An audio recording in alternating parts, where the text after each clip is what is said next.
সময় যখন খারাপ যায় তখন সব দিক থেকেই যায়, তো ওপরে একজন তো আছে, সে তো দেখছে সব কিছু, তো সহ্য করার ক্ষমতাটুকু যেন দিয়ে রাখে। তো যাই হোক, সকালবেলা ওটস খাবো বলে দুধটা বার করলাম, তো দেখলাম দুধটা নষ্ট হয়ে গিয়েছে। অবশেষে মনে করলাম সুজির কোনো কিছু একটা বানাবো, সেটাও আর বানানো হলো না, খেলাম মুড়ি। তো আজকে অনেক দিন পরে হয়েছে বৃষ্টি, খুব সুন্দর একটা ওয়েদার, কিন্তু আমাদের এখানে বৃষ্টি হলেই তো কারেন্ট চলে যায়। তো আমি তার ভিতরে করছি রান্না। তো রান্না বান্না কমপ্লিট করা হয়ে গিয়েছে আমার এখানে। এখন আমার শাশুড়ি মানে বাড়িতে, এই জন্য আমি হয় ডিম, না হলে ডাল, না হলে চিকেন, এগুলোর উপর দিয়ে আছি বাড়িতে সবাই।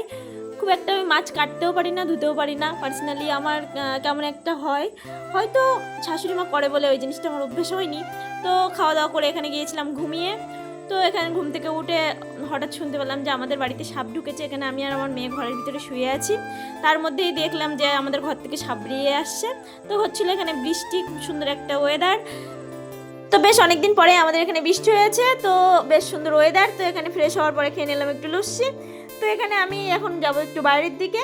তো এখানে গিয়েছিলাম আমাদের বাড়ির পাশে একটা স্টেশনারির দোকানে, দুটো ক্লিপ নেবো তাই। কিন্তু আমরা মেয়েরা কি শুধু দুটো ক্লিপ কিনেই চলে আসতে পারি ওখান থেকে?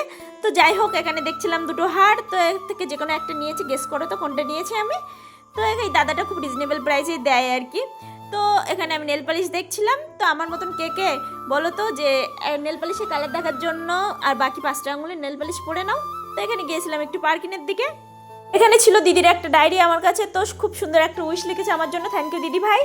সবার হয় না যে মাই সব থেকে আপন হয়, কিন্তু মা না, আমার দিদিভাই আমার সব থেকে আপন। আমার শরীর খারাপ হলে আমার মাকে দরকার হয় না, আমার দিদিভাইকে দরকার হয়। তো আমার মেয়ে এখানে করেছিল একা একা মেকআপ। তো আজকের ভিডিওটা এই পর্যন্তই, কেমন লাগলো অবশ্যই জানিও। টাটা সবাইকে।